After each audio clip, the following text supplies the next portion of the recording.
और हम ये अभी पूर्ण प्रश्न पूर्ण उत्तर, परफेक्ट क्वेश्चंस परफेक्ट आंसर्स, ये पुस्तक अपने शिक्षा गुरु एस प्रशांत मुकुंद प्रभु जी के निर्देशानुसार हम इसका अध्ययन कर रहे हैं और समझने का प्रयास कर रहे हैं कि बॉब कोहेन जो एक अमेरिकन सिटीजन था, एक अमेरिकन व्यक्ति था, वो समझने का प्रयास कर रहा है हमारे शास्त्रों को, हमारी आध्यात्मिकता को। ये जो आध्यात्मिकता का जो मैटर है, ये जो कृष्ण कॉन्शियसनेस मैटर है, इसको बेसिक वे में समझने का प्रयास कर रहा है। और उसने जो प्रश्न पूछे हैं वो बड़े ही प्रासंगिक प्रश्न हैं और सभी के मन में कभी न कभी किसी न किसी समय ये प्रश्न आते ही है। तो उन सारे प्रश्नों का जवाब शील प्रभुपाद के मुखारबिंद से आ रहा है, यानी कि मोस्ट ऑथेंटिक जो हमारे गुरु परंपरा के हमारे आचार्य हैं वो इन प्रश्नों का उत्तर दे रहे हैं। तो इसलिए ये पुस्तक हम सबों के लिए बड़ी ही महत्वपूर्ण पुस्तक हो जाती है और धीरे धीरे हम लोग इस पुस्तक में एक के बाद एक क्रमशः आगे बढ़ रहे हैं कि एक के बाद एक जो प्रश्न आ रहे हैं, प्रश्नों का उत्तर आ रहा है। तो अभी तक में जो प्रथम अध्याय था उसमें बॉब कोहेन जो है, जो कि बाद में दीक्षा के बाद उनका नाम हो जाता है ब्रह्म तीर्थ दास। तो ये ब्रह्म तीर्थ दास उस समय लेकिन बॉब कोहेन ही थे। तो बॉब कोहेन ने शुरुआत में ही प्रश्न किया भगवान श्री कृष्ण के शब्द का अर्थ। तो श्रील प्रभुपाद ने बताया उसका अर्थ होता है सर्व आकर्षक कर्ता इति कृष्ण। दूसरे अध्याय में हम जब गए थे उसने पूछा क्या कि वर्णाश्रम धर्म, यानी कि उसकी विवाह होने वाला था तो उसने ये वर्णाश्रम धर्म के बारे में पूछा, पुरुष और स्त्री संबंध के बारे में पूछा, ये सारे प्रश्न उसने पूछे और उसका अध्यात्म के साथ कैसे लिंक करे, ये सारे प्रश्न उसने पूछे। तो दूसरा अध्याय इसके ऊपर में था। तीसरा अध्याय में वो बोलता क्या है कि ये जो ह्यूमन फॉर्म ऑफ लाइफ है, ये जो मनुष्य जीवन है, इसका लक्ष्य क्या है, इसका उद्देश्य क्या है, हम क्यों पैदा हो गए हैं, हमारा काम क्या है, किस लिए हम पैदा हो गए हैं। और अगर हमें मनुष्य जीवन में मिल गए हैं, हम पैदा हो गए, हमें मनुष्य योनि प्राप्त हो गई है, तो अब हम क्या करें, किस लिए प्राप्त हुई है और इसका बेस्ट यूटिलाइजेशन क्या है, इसका सबसे अच्छा सदुपयोग क्या है।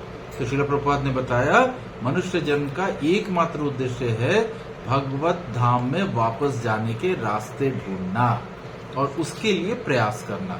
इसके अलावा हम जो कुछ भी कर लें वो सब के सब व्यर्थ की है, क्योंकि हमारा ये जो संसार है वो दुखालयम अशाश्वतम है, जहाँ पे कि सिर्फ और सिर्फ हमें दुख प्राप्त होंगे। लेकिन इसमें जो एक चीज हमें मिल सकती है वो क्या है कि हम इसी मनुष्य जीवन में ही ये सोच सकते हैं, हायर थिंकिंग हम कर सकते हैं कि हम आगे क्या करें ताकि हमारा पुनर्जन्म नहीं हो। तो इस चीज को हम समझने के लिए मनुष्य जीवन प्राप्त हुआ है। और उसके बाद नेक्स्ट उसने पूछा प्रकृति के तीनों गुणों, रजोगुण, सतोगुण और तमोगुण, इसके विषय में भी उसने सुन रखा था। तो जहां से होता ही है कि कभी कभी लोगों को कुछ न कुछ सुनने में आ जाता है और वो आपस में क्या होता है कि वो भ्रांतियां उत्पन्न करती है, वो आपस में संदेह उत्पन्न करता है। तो वो जितने भी संदेह थे वो उसने श्रील प्रभुपाद से प्रश्न पूछे और उसका निराकरण किया। तो अब आज का जो चैप्टर है उसका नाम है निर्मल होना। निर्मल होना ये चैप्टर का नाम है। तो इस चैप्टर में ये निर्मल शब्द का अर्थ हमें समझ लेना होगा। निर्मल जो है ये संस्कृत में संधि विच्छेद अगर करें तो एक होता है निह और एक होता है मल। नि का मतलब है नहीं, मल का मतलब होता है गंदगी। तो या फिर जो सुबह सुबह हम लोग टॉयलेट में त्याग करते हैं उसे भी मल कहा जाता है। तो निर्मल शब्द आया है निह प्लस मल, यानी कि जहां पे कि कोई भी गंदगी नहीं है। अब यहाँ पे कौन सी गंदगी की बात हो रही है, यहाँ पे कोई कूड़ा कचड़ा और इसकी तो बात हो नहीं रही है।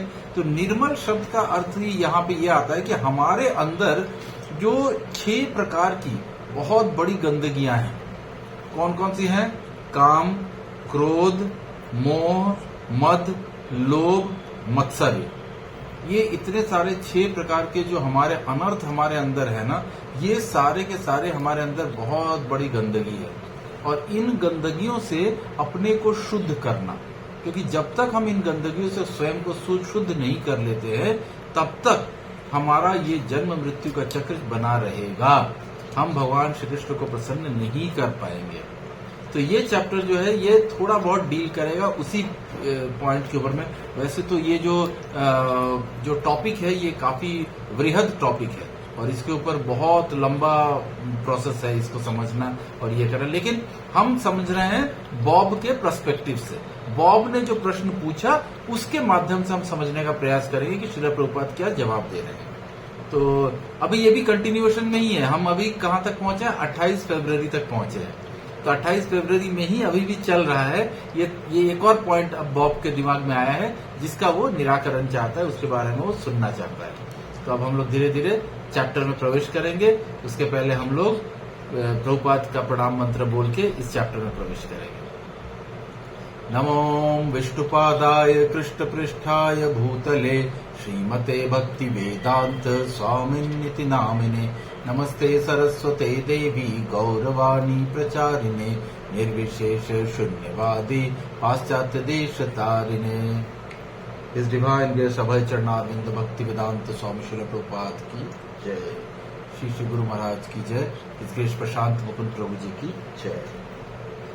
तो अब मैं आपके साथ में ये चैप्टर का जो सॉफ्ट कॉपी है वो शेयर कर रहा हूं ताकि आप सबको इसमें देख पाओ आप अपने स्क्रीन पे। राइट, तो अभी मैं आशा करता हूं आप सबको ये चैप्टर दिख रहा होगा। अध्याय 5, तो हम 5वें अध्याय में पहुंच चुके हैं। फरवरी 28, 1972 1972 में मायापुर धाम में ये प्रश्न उत्तर स्टार्ट हुआ है। तो श्रील प्रभुपाद को पहले बॉब धन्यवाद करता है कि प्रभुपाद ने उसे क्वेश्चन पूछने की अनुमति दी है।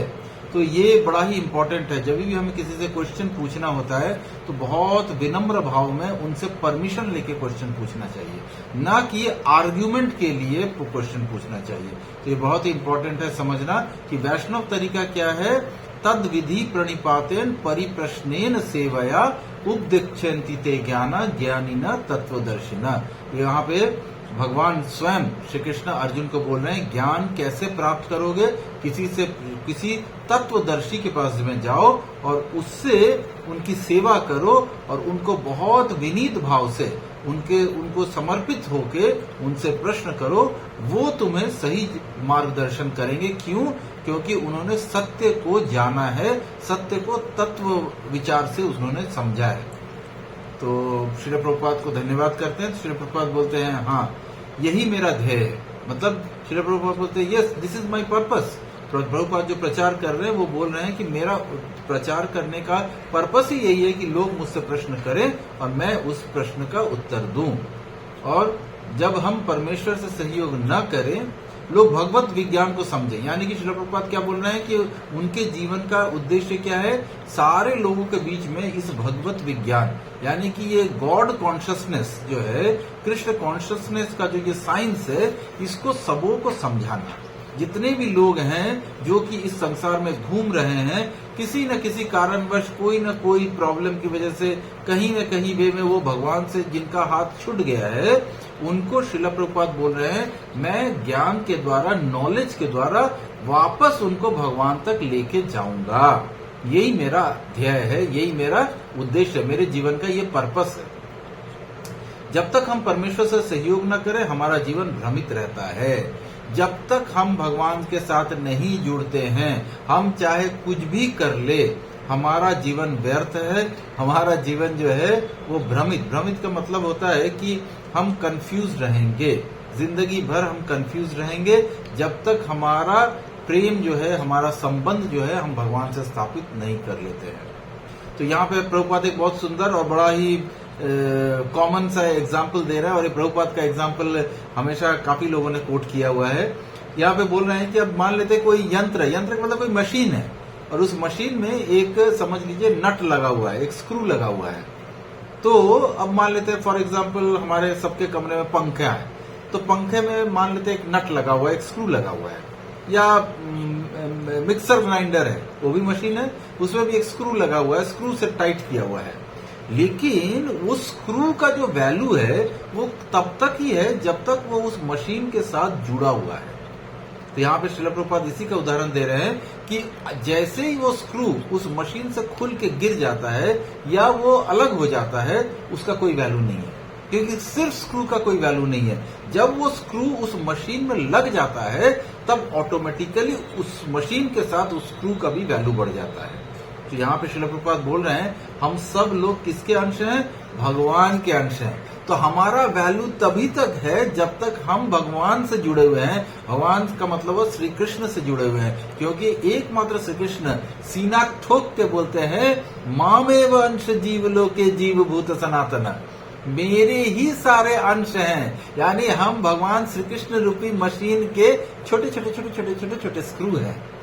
तो हम वो स्क्रू होते हुए भी अगर हम अपना अस्तित्व या हम अपना संबंध भगवान से हटा के कुछ करने की कोशिश कर रहे हैं तो वो व्यर्थ है, उसका कोई मूल्य नहीं है। हमें पुनः भगवान से अनुरक्त होने की स्थिति को, तो श्रील प्रभुपाद का काम क्या है? ऐसे जो खुले हुए, गिरे हुए, बिखरे हुए जितने स्क्रू हैं उन सबको वापस लाके भगवान की रूपी मशीन में वापस फिट करना, ये है श्रील प्रभुपाद का उद्देश्य।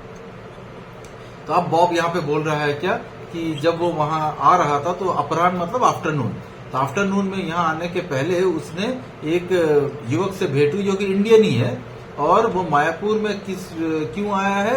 वो बोलता है कि मैंने सुना है कि मायापुर में हिप्पी रहते हैं, यानी वो हिप्पियों को देखने के लिए आ रहा है। तो प्रभुपाद बोलते हैं क्या वो इंडियन है? तो वो बोलते हैं हाँ वो इंडियन ही है, पर अंग्रेजी अच्छी बोलते हैं, और वो आ किसके लिए रहा है? हिप्पी देखने के लिए आ रहा है। तो प्रभुपाद को वो बोल क्या रहा है कि बॉब बोल रहा है कि मेरी उसके साथ कुछ देर तक कन्वर्सेशन हुई है, और वो बोलता है कि पहले वो क्या था, वो बंगाल में बहुत ज्यादा होती है शक्ति पूजा। तो शक्ति में क्या होता है कि उसमें सबसे ज्यादा पूजा होती है काली देवी की। तो माँ काली की जो घोर शक्ति, घोर फॉर्म है अपनी राधा रानी के, उनकी पूजा होती है।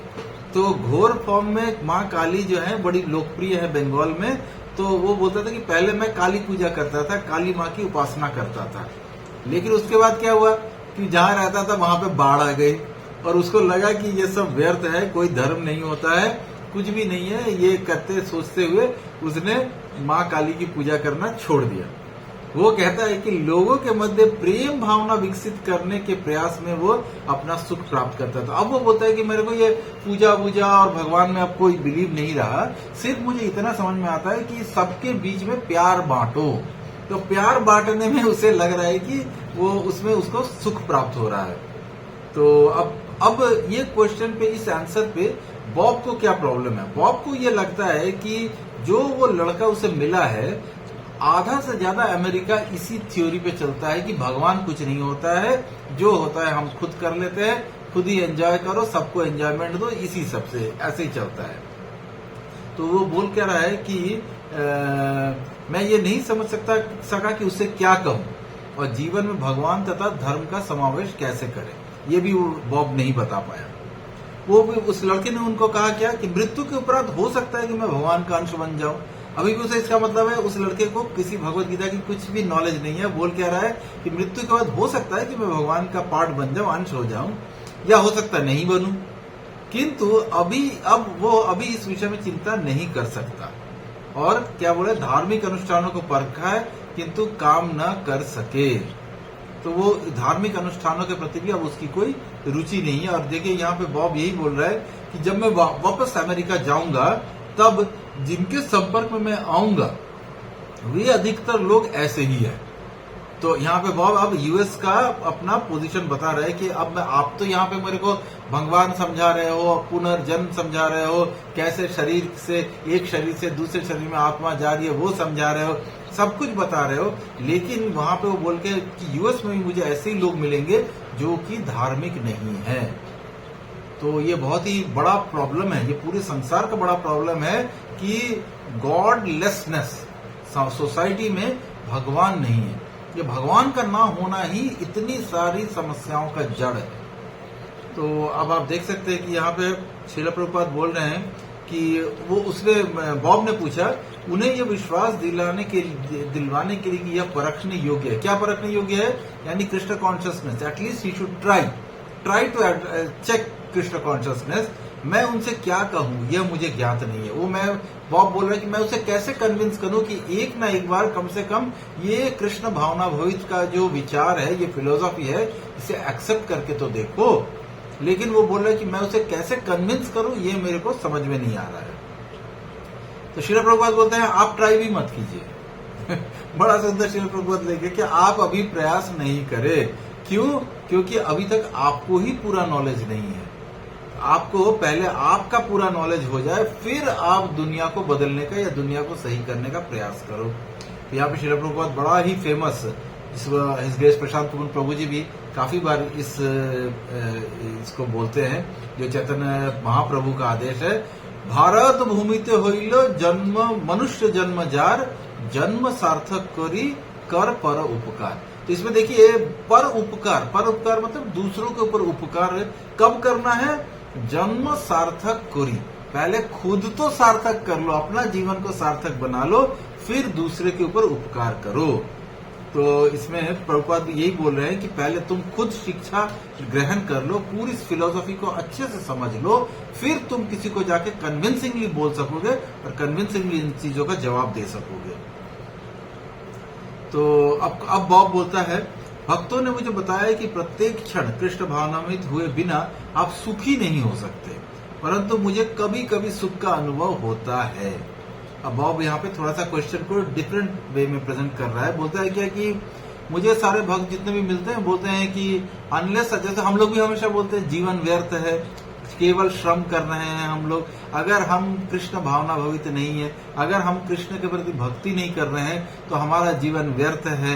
ये मनुष्य जीवन कृष्ण भक्ति के लिए प्राप्त हुआ है, अगर कोई कृष्ण भक्ति नहीं कर रहा है तो वो केवल समय का अपव्यय और अपनी श्रम का अपव्यय कर रहा है। तो इस प्रकार से जो हम लोग भी बोलते रहते हैं, तो वहां पे भी वो बॉब को भी लोग भक्तों ने बोला कि अगर आप एवरी सेकंड, हर सेकंड में भी अगर आप कृष्ण भावना भावित हो तभी आप सुखी हो सकते हो, अन्यथा आप सुखी नहीं हो सकता हो। लेकिन बॉब बोलता है कभी कभी तो मैं सुखी होता हूँ, ऐसी बात नहीं कि मैं हमेशा दुखी हूँ। तो प्रभुपाद बोलते हैं कभी कभी, सदैव नहीं। यानी कि आपकी जो खुशी है वो किसी एक कारण से आपको खुशी मिल जाती है तो आप कभी कभी खुश होते हो, लेकिन कांस्टेंट खुशी में आप नहीं रह सकते हो। तो श्रील प्रभुपाद बोल रहे हैं लेकिन यदि आप भी, यानी कि बॉब को बोल रहे हैं कि अगर आप भी कृष्ण कॉन्शियस बन जाओ तो आप हमेशा सुखी रहोगे। तो कृष्ण कॉन्शियसनेस चीज ही ऐसी है कि जिसमें हर व्यक्ति हमेशा प्रसन्न रह सकता है। तो बॉब उसे उन्होंने यह संकेत दिया था कि कृष्ण भावना के बिना आप सुख का अनुभव नहीं कर सकते। तो बॉब भी ने बोला कि हाँ, जो चीज आप बोल रहे हो उस भक्त ने भी मुझे यही समझाया कि अनलेस एंड अनटिल मैं कृष्ण भावना भवित बनूं मैं सुखी नहीं हो सकता हूं। तो श्री प्रभुपाद बोलते हाँ ये फैक्ट है, ये तथ्य है। ये तथ्य है का मतलब है कि हाँ ये फैक्ट है। और बड़ा ही सुंदर उदाहरण देते हैं कि अगर जैसे हम कहाँ रहते हैं, हम स्थल के ऊपर रहते हैं, मतलब हम जमीन में रहते हैं। अब वो श्रील प्रभुपाद बोलते हैं अगर हमें जमीन से उठा के अगर कोई पानी में फेंक दे तो हम कब तक पानी में खुश रह सकते हैं?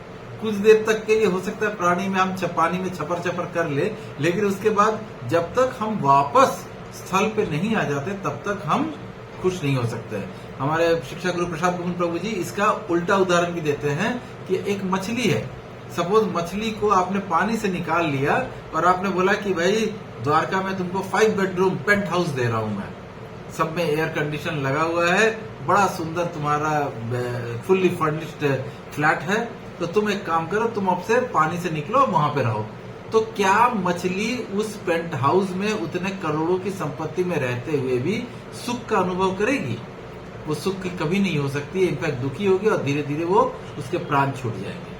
तो यहाँ पे क्या बोला जा रहा है कि हम भगवान के अंश हैं, तो हमारा बेसिक जिसको बोलते हैं ना कॉन्स्टिट्यूशनल पोजीशन ही है कि हम भक्त हैं।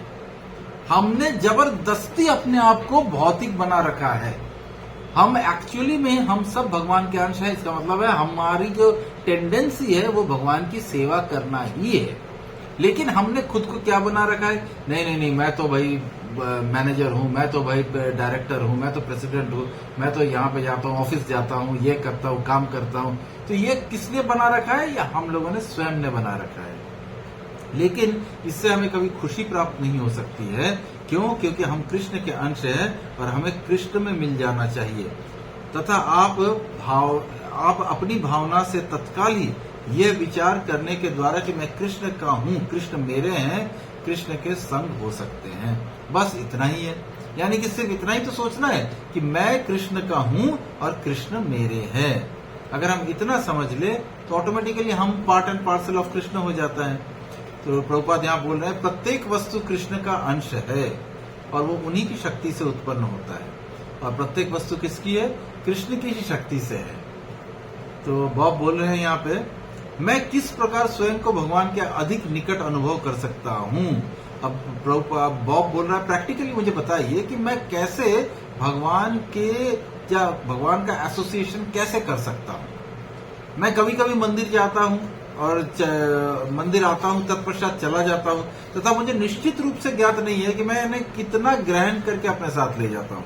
अब वो बोलता है बॉब कि भाई कभी कभी हम मंदिर में जाते हैं तो हमें लगता है कि हम भगवान का एसोसिएशन कर रहे हैं, भगवान सामने है, हमने प्रणाम किया और जो पुजारी जी है उन्होंने हमें माला दी, तो हम भगवान का एसोसिएशन कर रहे हैं, ये हमें फील होता है।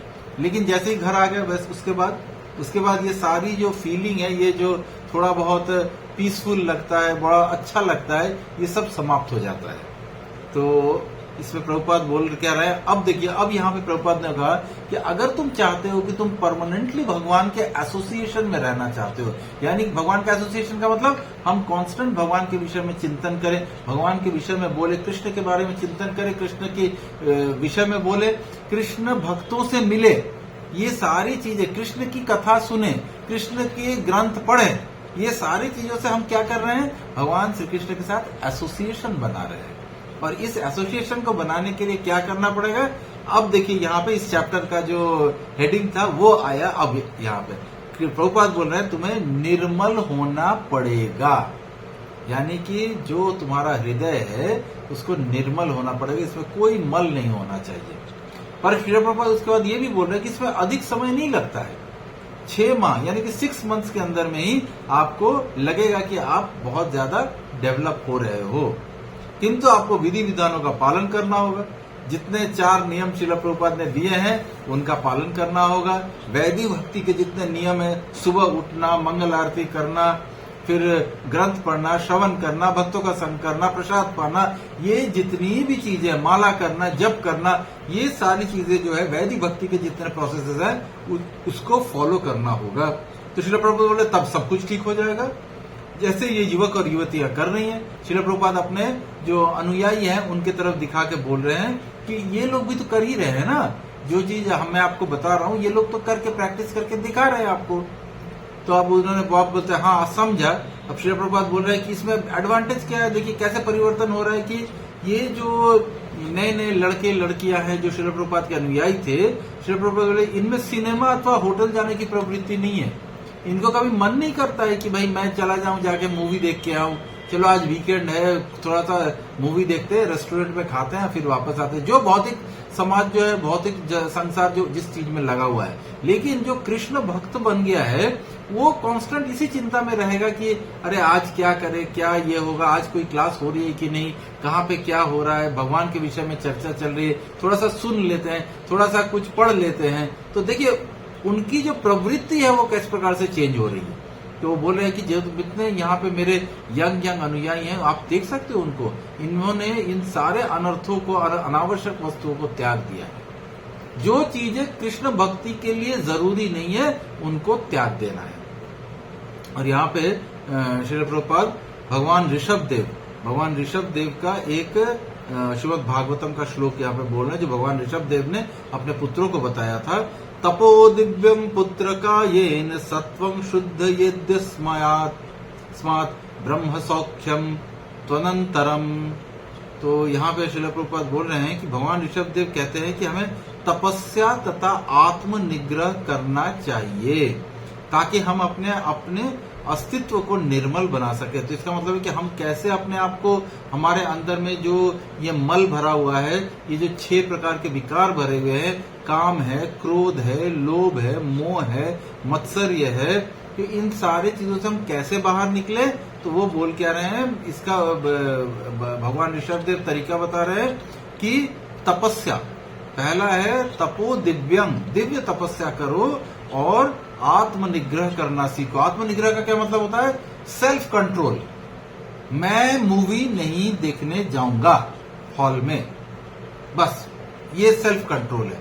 भले मेरे दोस्त जा रहे हैं लेकिन मैं नहीं जाऊंगा, भले मेरे दोस्त नॉनवेज खा रहे हैं मैं नहीं खाऊंगा, भले मेरे दोस्त जो है वो कुछ भी पढ़ रहे हैं उठपटांग मैं नहीं पढ़ूंगा, भले मेरे दोस्त सिनेमा के गाने सुन रहे हैं मैं नहीं सुनूंगा। ये वो आत्मनिग्रह, यानी कि अपने आप को डिसिप्लिन करना, अपने आप को कंट्रोल करना। अगर आप अपने मन को खुला छूट दोगे तो वो आपको खींच के लेके जाएगा। हर समय आप मन के इंद्रियों के दास बन के रह जाओगे। आपके आंखें बोलेंगी चलो ये देख लेते हैं, कान बोलेगा चलो ये सुन लेते हैं, और आपकी जो जीवा है वो बोलेगी चलो ये खा लेते हैं, ये टेस्ट करके देख लेते हैं। इस प्रकार से हमारी जितनी भी इंद्रियां हैं वो हमें खींच के लेके जाएंगी। लेकिन इसी को ही आत्मनिग्रह करना है, कंट्रोल करके रखना है अपने आप को। और इससे क्या होगा, हमारा हृदय निर्मल बनेगा और सनातन दिव्य सुख के स्तर को प्राप्त कर पाएंगे हम। सत्व का अर्थ है अस्तित्व। सत्व का मतलब यहाँ पे बोल रहे हैं ट्रूथफुलनेस का मतलब है कि हमारा जो एग्जिस्टेंस है यही ट्रुथ है। यदि आप अपने अस्तित्व को निर्मल नहीं करते तो आपको अपने देह परिवर्तन करना होगा। यहाँ पे देखिए आप फिर से श्रील प्रभुपाद आ गए हैं ये बोलते हुए कि अगर जब तक हमारा हृदय निर्मल नहीं बन जाता, जब तक हमारे हृदय के सारे कल्मश समाप्त नहीं हो जाते, हमें बार बार इस दुखालयम अशाश्वतम में किसी न किसी माँ के गर्भ में प्रवेश करना पड़ेगा और हमारा जन्म और मृत्यु का चक्र चलता रहेगा। तो अभी वो बोल रहे हैं कि वो कभी कभी उच्च कोटि का हो सकता है तो कभी कभी निम्न कोटि का। तो यहाँ पे यही कहा गया है कि कभी कभी हो सकता है कि आपको हायर प्लैनेटरी सिस्टम में बर्थ मिल जाए, या हो सकता है आप लोअर प्लैनेटरी सिस्टम में चले जाओ। मतलब ये ऐसे जिसको बोलते हैं साइन कर्व के जैसा है, कभी आप ऊपर कभी नीचे, कभी ऊपर कभी नीचे, पर ये जन्म मृत्यु का चक्र चलता रहेगा जब तक हमारे हृदय में कल्मश समाप्त नहीं होते हैं। तो यहाँ पे प्रभुपाद एक और उदाहरण देते हैं कि जैसे किसी रोगी का उपचार न करे तो वो कई प्रकार से आपको कष्ट दे सकता है। इस प्रकार यदि आप अपने अस्तित्व को निर्मल ना करें तो आपको दूसरों शरीर में देहांतरण करना पड़ेगा। प्रकृति के नियम अत्यंत गूढ़ हैं, मतलब बहुत सीक्रेटली प्रकृति काम करती है। नेचर जो है बहुत सीक्रेटली काम करता है और वो हमें उठा के कहीं ना कहीं वापस इस जन्म मृत्यु के चक्र में डालेगा ही डालेगा। और जब तक हमारा हृदय निर्मल नहीं होता है हम सुखी नहीं होंगे, क्योंकि सुखी होने के लिए भगवान से कांस्टेंट हमारा संबंध होना चाहिए। भगवान से कांस्टेंट हम कभी ना भूले भगवान को, हमेशा भगवान को याद रखें। इस प्रोसेस को लाने के लिए हृदय निर्मल होना जरूरी है। तो बॉब बोलता है मुझे आशा है कि जब मैं न्यूयॉर्क में अपने कार्य पर वापस लौटूंगा तब मैं निर्मल हो जाऊंगा, किंतु मुझे विश्वास है कि मैं उतना निर्मल नहीं हो पाऊंगा। अब बॉब को लग रहा है कि ये बड़ी आसान चीज है कि निर्मल हो जाना, मैंने हृदय में जितने विकार हैं उनसे छुटकारा पाना, लेकिन ये सबसे डिफिकल्ट काम है। तो अब वो बोलता है कि हो सकता है मैं पूरी तरह से नहीं हो पाऊं, लेकिन फिर भी थोड़ा बहुत तो हो ही जाए। तो श्रील प्रभुपाद क्या बोलते हैं, जिस प्रकार वे कर रहे हैं, वे का मतलब क्या है यहाँ पे, जितना उनके भक्त हैं, उनके अनुयायी जो है वो श्रील प्रभुपाद वो जैसे कर रहे हैं आप भी वैसा ही करिए। प्रारंभ में वे भी निर्मल नहीं थे। श्रील प्रभुपाद यहाँ पे बोल रहे हैं, बॉब को आश्वासन दे रहे हैं कि भाई ऐसा मत समझ लो कि ये जो अनुयायी मेरे पास है चारों तरफ मेरे जो यंग लड़के लड़कियां घूम रहे हैं, ये शुरुआत से ही ऐसे उनका हृदय निर्मल है। नहीं, उनका हृदय निर्मल नहीं था, लेकिन इस प्रोसेस को फॉलो करते हुए ये 4 नियमों का पालन करते हैं, साधना भक्ति के सारे नियमों का पालन करते हुए उनका हृदय धीरे धीरे पवित्र होता गया जा रहा है और उन्हें निर्मलता प्राप्त हो रही है। तो यहाँ पे उदाहरण के बाल्यावस्था में आप शिक्षित नहीं थे किंतु अब आप शिक्षित हैं। तो एक और उदाहरण भी श्रील प्रभुपाद दे रहे हैं कि आप जब छोटे थे, बॉब को क्या बोलते हैं, जब आप छोटे थे तब आप एजुकेटेड नहीं थे, लेकिन आप धीरे धीरे आपने एजुकेशन प्राप्त कर ली है। प्राप्त करने के बाद आप इतने बड़े लेक्चरर बन चुके हो, प्रोफेसर बन गए हो साइंस के, और आप यहाँ पे ज्ञान भी दे रहे हो। तो यदि आप इस विषय में गंभीर हैं तब आप स्वयं को कहीं भी निर्मल रख सकते हैं। तो श्रील प्रभुपाद बोलते क्या है कि निर्मल रखने के लिए हमें गंभीर होना पड़ेगा। वी हैव टू टेक, ये जो प्रोसेसेस है इसको सीरियसली लेना होगा। ये नहीं है कि हम आधे मन से कुछ भी एक्सेप्ट कर रहे हैं। हाँ ठीक है, अभी हमने कंठी पहन ली है तो हम चाय नहीं पीते हैं, हमें पार्टी में जाना पड़ेगा तो हम कंठी उतार के चले जाते हैं, वहां जाके चाय पी लेते। नहीं, ये नहीं चल सकता है। अगर हमने कंठी पहन ली है तो हमें you have to be very serious about it कि हमने कंठी पहनी है, हम चाय कहीं भी नहीं पिएंगे। तो इस प्रकार से हमें सीरियस होने की आवश्यकता है। श्रील प्रभुपाद भी यही बोल रहे हैं, इस विषय में गंभीर हैं तब आप कहीं भी निर्मल रह सकते हैं। हमारे काफी सारे भक्त जो हैं चाइना में, प्रभु जी बताते हैं, प्रशांत प्रभु जी चाइनीज भक्त हैं, पाकिस्तान में भक्त हैं, बड़े विषम परिस्थिति में हमारे सचिन नंदन प्रभु जी जो ओमान में मस्कट में भक्त हैं। तो आप देख सकते हैं कि ये सारे लोग ने कैसे भक्ति कर पा रहे हैं, क्योंकि इन्होंने निश्चय किया हुआ है कि चाहे कुछ भी हो जाए मैं इस भक्ति के मार्ग को नहीं छोड़ूंगा, मैं जो ये सतोगुणी लाइफ है उसे नहीं छोड़ूंगा। तो इस प्रकार से आप देख सकते हैं कि प्रभुपाद यह बोल रहे हैं, किंतु आपको यह अवश्य ज्ञात होना चाहिए कि स्वयं को निर्मल किस प्रकार रखा जाए। तो एक व्यक्ति अगर निर्मल रहना चाहे तो वो इस संसार के किसी भी स्थान में निर्मल रह सकता है, बशर्ते उसे ये पता हो कि निर्मल कैसे रहा जाता है। तो बॉब बोलता है इसका मतलब है कि आप अपने सिद्धांतों की बात कर रहे हैं। तो प्रभुपाद बोलते हैं हाँ, उदाहरण के लिए मैं अमेरिका गया था, किंतु अमेरिका में अथवा भारत में मैं वही व्यक्ति हूँ। तो प्रभुपाद यहाँ पे उदाहरण पे खुद का ही उदाहरण देते हैं, बोलते हैं कि मैं यहाँ पे भी जैसा था, मैं अमेरिका गया वहां पे भी मैं वैसा ही हूँ, मैंने बदला नहीं। इतना कि प्रभुपाद ने तो ऊपर का पोशाक तक नहीं बदला, अंदर की तो बात छोड़ ही दो। नहीं तो बड़े सारे प्रचारक, बड़े सारे लोग हैं जो कि इंडिया में तो बड़ा धोती कुर्ता पहन रहे हैं, लेकिन यूएस में जाके वहां की ठंड देखते हुए फिर वो ट्राउजर और जीन्स में आ जाते हैं या जैकेट्स में आ जाते हैं या कोट पैंट में आ जाते हैं। लेकिन श्रील प्रभुपाद को अगर आप देख लो, वो कभी भी नहीं बदले। जैसा श्रील प्रभुपाद वृंदावन में थे, एग्जैक्टली श्रील प्रभुपाद वैसे ही यूएस में भी रहे। लेकिन यदि आप गंभीर हैं तो आप कठोरता से पालन करना चाहिए। आपको रूल्स एंड रेगुलेशंस, कुछ 4 रेगुलेटिव प्रिंसिपल कठोरता से पालन करो। अब बहुत बोलता है कि हो सकता है अब जो मैं प्रश्न पूछूंगा वो सर्वाधिक मूर्खतापूर्ण प्रश्न है। मतलब मूर्खतापूर्ण मतलब हो सकता है कि एकदम जिसका कोई सेंस नहीं है, ऐसा नॉनसेंस क्वेश्चन है। किंतु मैं आपको अपना बताता हूं कि मुझे कैसा अनुभव होता है। तो प्रभुपाद यहाँ पे बॉब को बोल रहे हैं कि नहीं, प्रभुपाद एनकरेज कर रहे हैं, ये मूर्खतापूर्ण नहीं है, मैं उसे अपूर्ण कहता हूँ, मतलब इनकम्प्लीट है। आपका नॉलेज इनकम्प्लीट है, इसलिए आपके क्वेश्चंस भी थोड़े से इनकम्प्लीट है, इनमेच्योर्ड है। तो यहाँ पे बोल रहे हैं, बॉब बोलता है कि मैं आपके भक्तों की सराहना करता हूँ, उनका आदर भी करता हूँ, किंतु मुझे ऐसा नहीं लगता कि मैं उनका अंग हूँ, अथवा यह कि मुझे उनमें सम्मिलित होने की कोई विशेष इच्छा है। मुझे प्रतीत होता है कि मुझे केवल उचित कार्य करने की तथा ईश्वर के समीप आने की इच्छा है, तथा मैं अगले जन्म में श्रेष्ठ होने को प्राप्त करके संतुष्ट हो जाऊंगा। तो देखिए, बॉब का जो थॉट प्रोसेस है वो यहाँ पे बहुत सारे लोगों का होता है। बहुत सारे लोग आपको, अगर आप भक्त बन जाते हो तो आपको देख के बोलेंगे, अरे इतना भी क्या करना है, अरे ये क्या धोती कुर्ता पहन लेते हो, ये क्या दिन रात भगवान भगवान कृष्ण कृष्ण कृष्ण कर रहे हो, कभी मिलते मिलते भी नहीं हो, जब भी बात करो बोलते हो कि पूरे वीक डेज में तो ऑफिस जाते हैं, ऑफिस से घर आते हैं, समय नहीं रहता, और वीकेंड में अगर तुमसे मिलने की बात करो तो तुम बोलते हो कि तुम इस्कॉन में चले गए हो, किसी सेवा में लगे हुए। इतना भी क्या करना, थोड़ा बहुत ठीक है, ज्यादा इतना इन्वॉल्व नहीं होना चाहिए।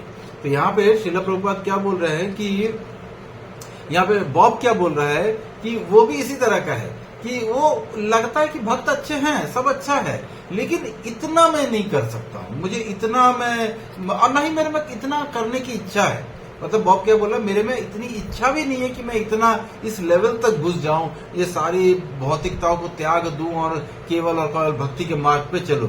बॉब बोलते हैं, मैं सिर्फ इतना चाहता हूं कि मैं सबके लिए अच्छा करूं, अच्छा करके मैं सबके लिए जो राइट है वो काम करूं, और बाकी क्या है, मुझे ऐसा लगता है कि अगले जन्म में मुझे अच्छी योनि मिल जाएगी, एक अच्छा मेरे को पोजीशन मिल जाएगा, and I will be happy, मैं सेटिस्फाइड हो जाऊंगा। तो प्रभुपाद बोलते हैं, अति उत्तम, वेरी नाइस, अगर ये तुम्हारा थॉट प्रोसेस है। तो अब बॉब को समझ में आ रहा है कि शायद बहुत ज्यादा सही नहीं है, और प्रभुपाद जो है वो सरकास्टिक में भी बोल रहे हैं इसको बहुत अच्छा। बॉब बोलता है कि मेरा अनुमान है कि यह भौतिकता के प्रति मोह है, यानी कि वो जो जो भक्ति के प्रोसेसेस को एक्सेप्ट नहीं करने का मतलब क्या है कि उसका अभी मटेरियल लाइफ के प्रति बहुत ज्यादा अट्रैक्शन है। वो मटेरियल लाइफ में इतना रचा पचा है कि वो उस चीज को छोड़ के आना, ट्राई करना, नई चीजें ट्राई करने में रुचि ही नहीं है उसको। तो इसमें क्या प्रभुपाद बोलते हैं, आप केवल उनके पद चिन्हों पर चलिए।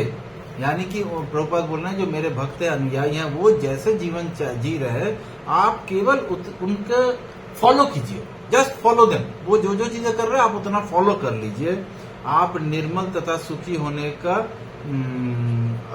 हम उन्हें निर्मल तथा सुखी होने का प्रशिक्षण दे रहे हैं। श्रील प्रभुपाद क्या बोल रहे हैं कि ये जो मेरे अनुयायी हैं, मैं उनको क्या बनाना हूं, मेरा काम है उनको निर्मल हृदय करना।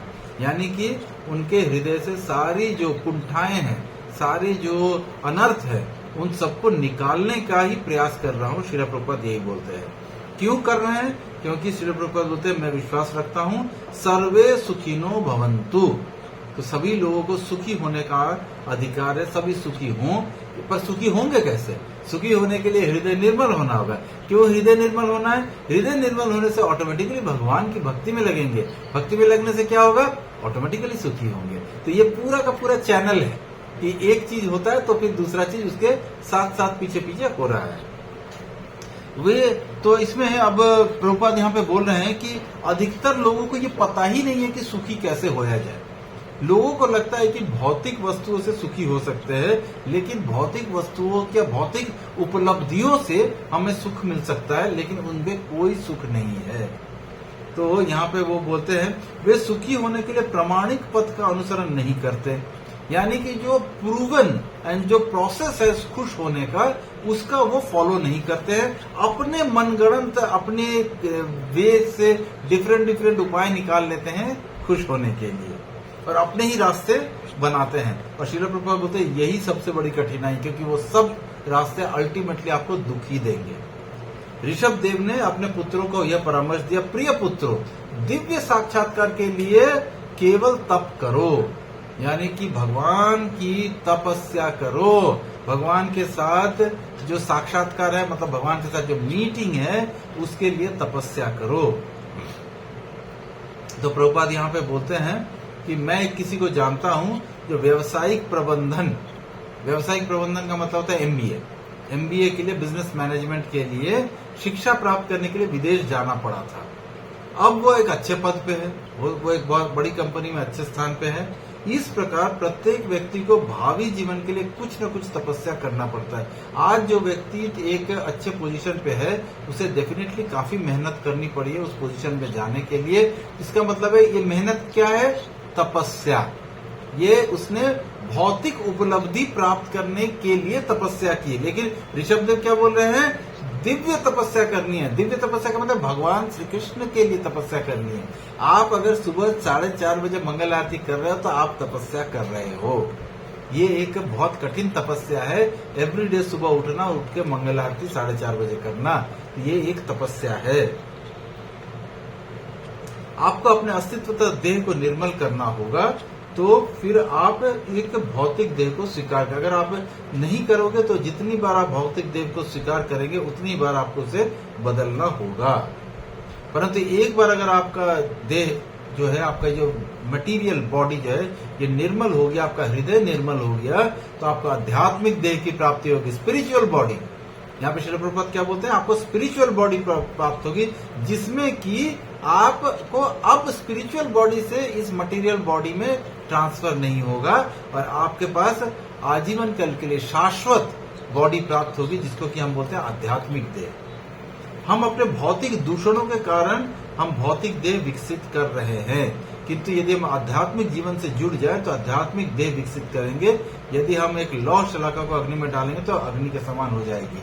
श्रील प्रभुपाद उदाहरण में भी प्रस्तुत करते हैं कि आप मान लेते हैं लोहे की एक छड़ है, उसे अगर हम, जब तक वो छड़ जो होती है, लोहे का एक स्वाभाविक गुण है कि वो शीतल होता है। अगर आप टच करोगे लोहा को तो थोड़ा ठंडा ठंडा लगेगा, लेकिन वही लोहे को अगर आप आग की भट्टी में डाल दोगे और कुछ देर तक वहां रहेगा और उसके बाद जब आप निकालते हो तो वो लाल हो जाता है। यानी कि अब उसमें अग्नि के गुण आ गए। तो इस प्रकार से वो अब किसी को भी अगर टच करेगा तो उसको जलाएगा। जबकि वो उसका एक्चुअल गुण नहीं था, उसका एक्चुअल गुण तो शीतलता था, लेकिन वो अग्नि के संपर्क में आके वो स्वयं अग्नि बन गया। इसी प्रकार से प्रभुपाद बोल रहे हैं कि अगर आप भी आध्यात्मिक पथ पे चलोगे तो धीरे धीरे आपकी शरीर भी आध्यात्मिक बन जाएगा। आध्यात्मिकता के असर से आप भी स्पिरिचुअल बन जाओगे। तो श्री प्रभुपाद बोलते हैं अग्नि का गुण प्राप्त कर लेता है, ये हम लोगों ने अभी पढ़ा। तो अब बॉब बोलता है कि ये जो आपने इतना चीजें एग्जाम्पल बता दिया कि अग्नि में लोहे को रखो तो वो अग्नि बन जा रही है और ये वो, बॉब बोला मैं ऐसा किस प्रकार कर सकता हूँ? ये सारी चीजें सुनने में तो आसान है, पर मैं करूँ कैसे ये सब चीजें? तो बॉब बोलते, तो प्रभुपाद क्या बोलते हैं, ये प्रक्रिया, ये प्रोसेस, जो प्रोसेस ये सारे जो यंग मेरे डिवोटीज है वो जो चीजें कर रहे हैं उसमें से मेन क्या है, 4 निषेधात्मक विधि विधानों का पालन तथा इस माला पर हरे कृष्णा का जप, बस इतना ही, अत्यंत सरल है। श्री प्रभुपाद बोलते हैं इट्स वेरी इजी, कोई बहुत बड़ा कोई डिफिकल्ट चीज नहीं है। 4 नियम के पालन करने हैं। क्या 4 नियम है? पहला नियम है मांसाहार का सेवन नहीं करना है। दूसरा नियम बोलता है कि भाई आपको नशा नहीं करना किसी फॉर्म में। तीसरा नियम बोलता है जुआ नहीं खेलना है। और चौथा नियम बोलता है परपराई परस पुरुष का संग नहीं करना है। तो ये बड़ा आसान है। और साथ ही साथ क्या करना है, एक चीज करनी है, वो है जप।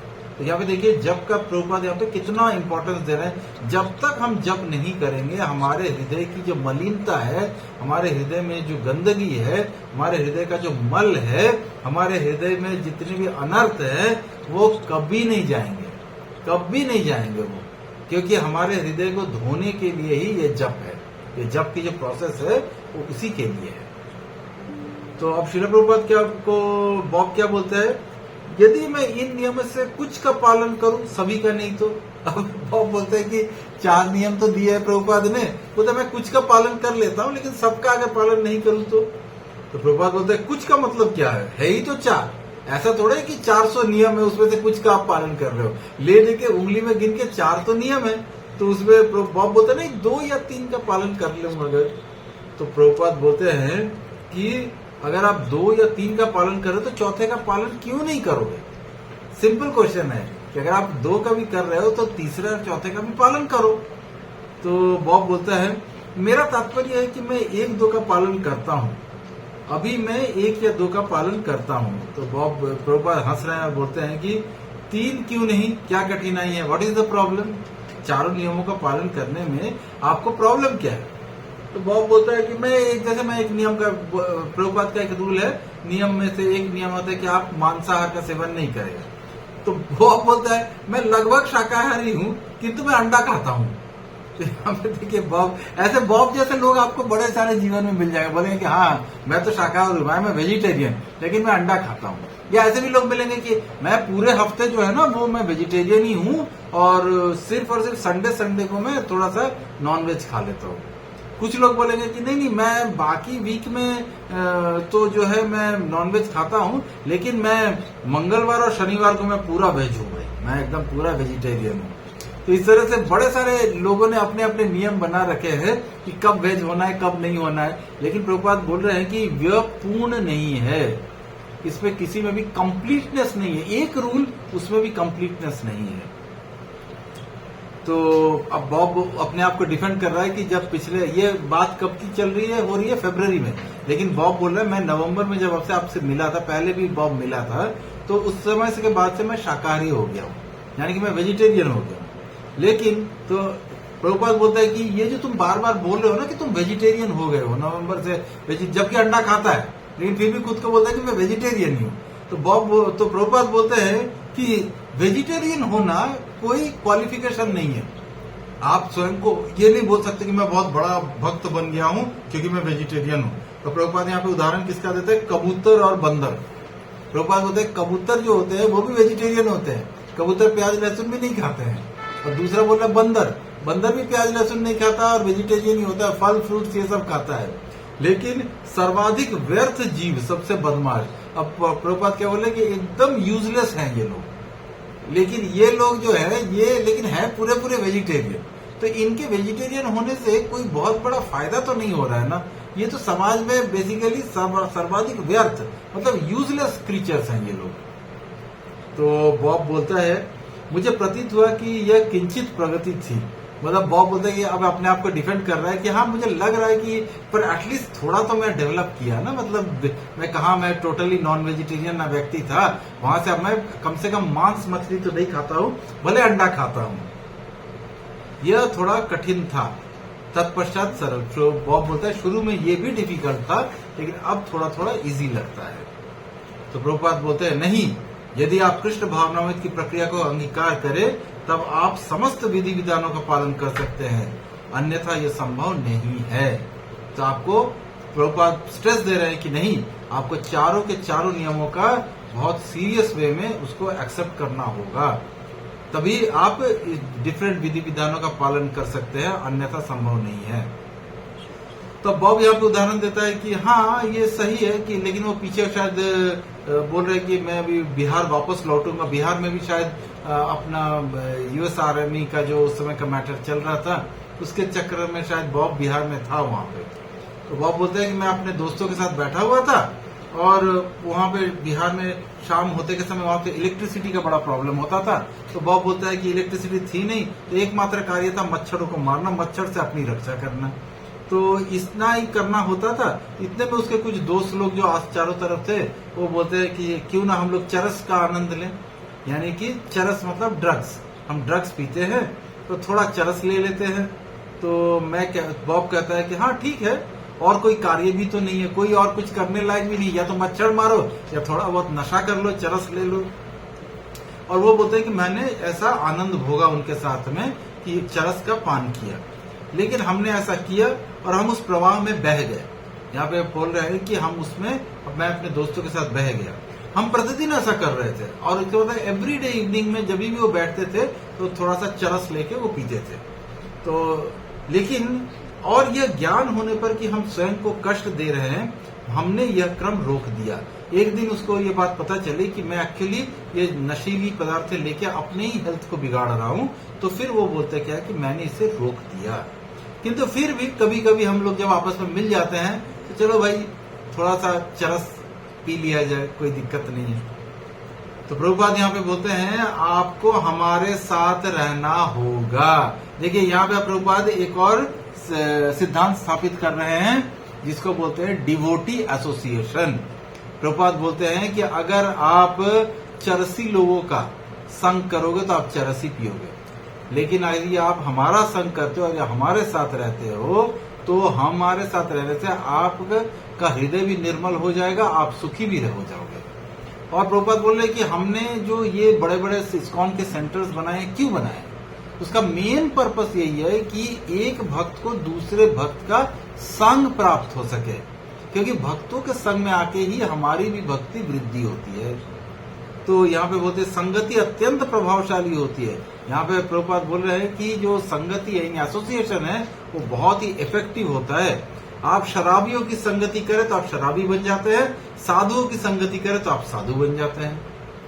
तो यहाँ पे बहुत ही इम्पोर्टेंट है ये बात समझना कि किसका एसोसिएशन हम कर रहे हैं, हम कैसे लोगों से मिल रहे हैं, ये बड़ा ही इम्पोर्टेंट फैक्टर है। यहाँ पे हमारे शिक्षा गुरु प्रशांत मोहन प्रभु जी बोलते हैं, जैसा होगा संग वैसा बनेगा ढंग। यदि आप भक्तों के साथ मिलोगे तो आप में भक्ति का रंग चढ़ेगा, लेकिन यही आप भौतिक लोगों से मिलोगे जो कि नशा करते हैं, शराब पीते हैं, तो आज नहीं तो कल धीरे धीरे आप भी नशा करने लगोगे, शराब पीने लगोगे। और जैसे जनरली मटीरियलिस्टिक लोगों में होता है, बड़े पैशनेट होते हैं, हमें कुछ कर दिखाना है, ये जॉब छोड़ के उसमें चले जाते हैं, वहां से वो कर लेंगे, ये कर लेते हैं, ये पॉलिसी ले लेते हैं, वो वहां पे इन्वेस्ट कर देते हैं। ये सारी चीजें जो है, ये भौतिक जो लोग हैं, वो आपको दिमाग, आप उनका संग करोगे तो आप भी भौतिक बन जाते हो। तो यहाँ पे श्याम सुंदर जो है, उनके जो सेक्रेटरी हैं, श्री प्रभुपाद के सेक्रेटरी है, वो बोल रहे, वो अभी भी देखिए मायापुर का जो गेस्ट हाउस और वो था, वो अभी अंडर कंस्ट्रक्शन था, वो बना हुआ नहीं था। तो बोल रहे हैं कि ये हमारे साथ में, या प्रभुपाद को बोले ये आपके साथ में मुंबई में आके देखते हैं, जुहू का जो मंदिर था वो बन गया था, उसमें गेस्ट हाउस बन गया था। तो प्रभुपाद बोलते हैं हाँ आप हमारे साथ मुंबई में रह सकते हैं, किंतु इन्हें चरसी मित्र ही चाहिए, यही कठिनाई। अब शिला प्रभुपाद ने यहाँ पे प्यार प्यार में उसको डांट भी दिया कि भाई हम तुम्हें इतनी अच्छी चीजें दे रहे हैं, इतनी अच्छी एसोसिएशन प्रदान कर रहे हैं, लेकिन तुम्हें क्या चाहिए? तुम्हें चरसी लोगों का यानी नशेड़ी लोगों का ही संग चाहिए। और यही सबसे बड़ा प्रॉब्लम है। अब बॉब बोलता है पहले मैं आपसे किसी अन्य विषय में प्रश्न करना चाहूंगा। अब बॉब बोलता है बहुत हो गया, मुझे बहुत डांट पड़ चुकी है। अब बॉब बोलता है मैं अब किसी कोई दूसरा क्वेश्चन के ऊपर आपसे डिस्कशन करूंगा। तो वो बोलते हैं कि मैं बहुत सोचता हूँ, इस अपने विषय में बहुत सोचता हूँ, और इस प्रकार मैं ईश्वर के विषय में अधिक विचार नहीं कर सकता हूँ। मैं अनेकानेक स्थानों में अपने बारे में विचार करता हूँ, किस प्रकार मैं स्वयं के बारे में विस्मरण करे जिससे कि मैं और अधिक महत्वपूर्ण बातों पर एकाग्र कर सके। तो बोलता है कि किस प्रकार से मैं अपने मन को दूसरे चीजों से हटा के भगवान के ऊपर में एकाग्र करूं। तो प्रभुपाद बोलते हैं हाँ, जैसे इन सारे भक्तों ने किया वैसे आप भी कर सकते हो। तो बॉब हंसता है, आप मुझे कह रहे हैं कि मेरा मार्ग, मेरे विचार में आप कह रहे हैं कि निर्मलता की ओर मेरा मार्ग एक भक्त बनने में है। यानी कि बॉब बोला इसका मतलब है कि आप ये चाहते हो कि अगर मेरा हृदय भी निर्मल बन जाए तो उसके लिए मुझे भक्त बनना होगा। तो प्रभुपाद बोलते हैं हाँ, इसमें डाउट क्या है, इसमें असमंजस क्या है, what is the point of doubt? तो डाउट तो है नहीं इसमें। तो प्रभुपाद बॉब बोलते हैं नहीं है, मतलब शायद कुछ अपना डाउट बोलने वाला था, बीच में ही प्रभुपाद ने उसको काट दिया। बोलते हैं कि क्या भक्त बनना इतना कठिन है? इज इट सो डिफिकल्ट कि एक भक्त बनने में इतनी ज्यादा तुम्हें परेशानी हो रही है? इफ बट हाँ ना, मन में विचार, ये वो कितनी चीजें तुम्हारे मन में आ रही है, जबकि एक सिंपल सा काम करना है कि भक्त बन जाना है, 4 नियम का पालन करना है, माला करनी है, भक्तों का संग करना है, श्रवण कीर्तन करना है, पठन करना है, इतना ही तो करना है। तो बॉब बोलता है मेरे लिए यह कठिन है। बॉब बोलता है yes it is difficult for me, मुझे इतनी तीव्र इच्छा का अनुभव नहीं होता। बॉब बोलता है कि जैसे इन सारे भक्तों का, बाकी जो प्रभुपाद के अनुयायी हैं, उनको जैसे मतलब उनके हृदय में आ चुका है कि भाई हम भौतिक चीजों को त्याग करेंगे और धीरे धीरे मैं भक्ति के मार्ग में आगे जाऊंगा, ये उनके मन की इच्छा है। अब बॉब बोलता है मुझे ऐसी कोई इच्छा आती नहीं है। तो प्रथम भक्त मुझे बताते हैं कि उन्होंने भौतिक जीवन का परित्याग कर दिया है, मटेरियल लाइफ्स को मैंने छोड़ दिया है। बोल रहा है कि उसे जो भक्त मुझे उनको मिले थे, उन्होंने मुझे स्पष्ट रूप से बताया कि इन 4 विधि विधानों का अर्थ भौतिक जीवन का परित्याग है, तथा मैं भी वैसा ही समझता हूँ। तो प्रभुपाद को क्या बोल रहे हैं कि आप जो ये 4 नियम बार बार बोलते हो, हमें जितने मेरे को भक्तों से बातचीत करके समझ में आया है कि ये जिन्होंने भी ये 4 नियम लिए हैं, इसका मतलब है कि उनका मटेरियल लाइफ से डिटैचमेंट हो गया, अलग हो गए, वो डिटैच हो रहे हैं। इसका मतलब आप बोलना चाहते हो कि भौतिक लाइफ को त्याग दो तो ऑटोमेटिकली तुम आध्यात्मिक लाइफ में ये 4 नियम पालन करके आ सकते हो। अब यहाँ पे बार बार मटेरियल फिजिकल इन सब बातों के प्रयोग से, तो अब प्रभुपाद बोल रहे हैं कि भौतिक जीवन से आपका तात्पर्य क्या है, मतलब ये मटेरियल लाइफ से आप क्या समझते हो? अब प्रभुपाद बोल रहे हैं मैं इस बेड के ऊपर बैठा हुआ हूँ, क्या ये भौतिक है? Is it material? तो या भौतिक है या स्पिरिचुअल? मैं जो बेड पे बैठा हूँ स्पिरिचुअल है या मटेरियल है? तो बॉब बोलता है बेड तो बेड ही है, भौतिक ही है, और क्या? तो प्रभुपाद बोलते हैं तब हमने भौतिक जीवन का परित्याग किस प्रकार किया? अब प्रभुपाद उसको स्वयं काट रहे हैं कि जितने भी लोग, जैसे बाकी लोग भक्त भी बेड पे बैठे हुए, कुर्सी पे बैठे हुए, तो प्रभुपाद बोले कि ना तो ये कुर्सी भौतिक स्पिरिचुअल है, न ये बेड स्पिरिचुअल है, लेकिन फिर भी वो व्यक्ति स्पिरिचुअल है। तो उसने तो कुछ त्यागा नहीं, उसने तो भौतिक पदार्थों का यूज करना त्यागा नहीं है। तो अब वहां पे प्रभुपाद बोल रहे हैं कि मेरी उपलब्धियों के, बॉब बोल रहा है मेरी उपलब्धियों के लिए कार्य करना तथा समस्त भौतिक वस्तुओं का परित्याग न करना, ये भौतिकता है। तो प्रभुपाद बोल रहे हैं जब आप अपनी इंद्रियों की तृप्ति की कामना करते हैं वो भौतिक जीवन है। अब प्रभुपाद ने यहाँ पे डिफाइन कर दिया what is material life. Material life वो लाइफ है जिसमें कि आप अपनी इंद्रियों की तृप्ति, इंद्रियों मतलब जितने भी हमारे नेत्र हैं, कान है, जीवा है, त्वचा है, ये जितने भी पंच इंद्रियां है, हमारे नाक है, इन सबों को अगर आप सेटिस्फाई करने का प्रयास कर रहे हो, इनको जैसे आंख आपके बोल रहे हैं कि भाई चलो एक मूवी देख के आते हैं, तो आप आंख की इंद्रियों को सेटिस्फाई करने की कोशिश कर रहे हो। आपकी जो जीवा है वो बोलती है स्वाद लेना चाहती है, बोलती है कि चलो आज रेस्टोरेंट में खा के आते हैं। तो इसका मतलब है, और अगर आप चले जाते हो तो इसका मतलब है कि आप जीवा की इंद्रियों के गुलाम हैं। जैसे जीवा ने मन को इंडिकेशन दिया, आप चल पड़े उस चीज को करने के लिए। तो यहाँ पे प्रभुपाद बोल रहे हैं कि आध्यात्मिक जीवन और भौतिक जीवन में बस इतना ही अंतर है कि भौतिक व्यक्ति अपनी इंद्रियों की तृप्ति की कोशिश करता है, जबकि आध्यात्मिक व्यक्ति जो है वो भगवान श्री कृष्ण के इंद्रियों को तृप्त करना चाहता है। वो जानना चाहता है, वो देखना चाहता है कि भगवान किस बात से खुश हो रहे हैं, भगवान की कौन सी चीज है जो कि भगवान को प्रसन्न कर रही है। हमें भगवान की सेवा चाहिए, भले ही वो मटेरियल वस्तुओं का इस्तेमाल हो, हम मटेरियल वस्तुओं का इस्तेमाल करके भी भगवान को प्रसन्न कर सकते हैं। तो यहाँ पे श्रील प्रभुपाद बोल रहे हैं, हम मेज, कुर्सी, सैया, यानी कि जो टेबल है, चेयर है, बेड है, टेप रिकॉर्डर है, टाइपराइटर है, ये सब मटेरियल वस्तु है। पर प्रभुपाद बोल रहे हैं हम प्रत्येक वस्तु का उपयोग कर रहे हैं। फिर अंतर क्या है? What is the difference? मेरे और हमारे और जो नॉर्मल लोग हैं उनमें अंतर क्या है? अंतर यह कि हम प्रत्येक वस्तु का उपयोग कृष्ण के लिए कर रहे हैं। आपके पास गाड़ी होना बुरा नहीं है, आप मटेरियल चीजों को एकत्रित कर सकते हैं, लेकिन ध्यान रखना है कि हम ज्यादा से ज्यादा इसका इस्तेमाल भगवान श्री कृष्ण की सेवा में करना है हमें। तो बॉब कहता है, भक्तों ने कहा कि जिन्होंने इन इंद्रिय सुखों का त्याग किया है उनका स्थान आध्यात्मिक प्रकार के सुखों ने ले लिया है, किंतु मुझे इसका अनुभव नहीं हुआ है। बॉब ने जब अपने जो बाकी भक्तों से वो मिला है तो वो बोलते हैं क्या कि भाई ये जो मटेरियल जो चीजें हैं, जब से हमने इसका त्याग किया, ये इंद्रिय सुखों का जब से त्याग किया है, हमें आध्यात्मिक सुख मिल रहे हैं। यानी कि इंद्रिय सुखों से आध्यात्मिक सुखों ने रिप्लेस कर दिया है। लेकिन बॉब बोलता है मुझे इसका कोई एक्सपीरियंस नहीं है, मुझे कुछ ऐसा एक्सपीरियंस नहीं हो जाता है। तो श्रील प्रभुपाद बोल रहे हैं आध्यात्मिक सुख तब आते हैं जब आप कृष्ण को प्रसन्न करने की इच्छा करते हैं। आपको ये सोचना होगा कि मैं कृष्ण को कैसे प्रसन्न करूं। अगर आप कृष्ण को प्रसन्न करेंगे तो ऑटोमेटिकली आपको स्पिरिचुअल प्लेजर मिलेंगे, वो आध्यात्मिक सुख है। फॉर एग्जाम्पल यहाँ पे श्रील प्रभुपाद एक बहुत सुंदर एग्जाम्पल दे रहे हैं कि एक माता अपने बच्चे को खिला के, भले वो उसने खुद नहीं खाया, लेकिन अगर वो बच्चे को खिलाता ही है और वो बच्चा तृप्त होकर खाता है तो माता को बहुत ज्यादा प्रसन्नता होती है। वो स्वयं भोजन नहीं करे, लेकिन जब वो देखती है कि उसका पुत्र भली भांति भोजन कर रहा है तो वो प्रसन्न हो जाती है। तो बहुत बोलते हैं तब भगवान को प्रसन्न करना ही आध्यात्मिक सुख है। तो प्रभुपाद बोल रहे हैं आध्यात्मिक सुख इज इक्वल टू कृष्ण का सुख, जिसमें कृष्ण खुश, वही हमारे लिए आध्यात्मिक खुशी है। तो बॉब बोलता है कृष्ण को प्रसन्न करना। तो प्रभुपाद बोलते हैं हाँ, भौतिक सुख का अर्थ है इंद्रियों का सुख, बस इतना ही अंतर है।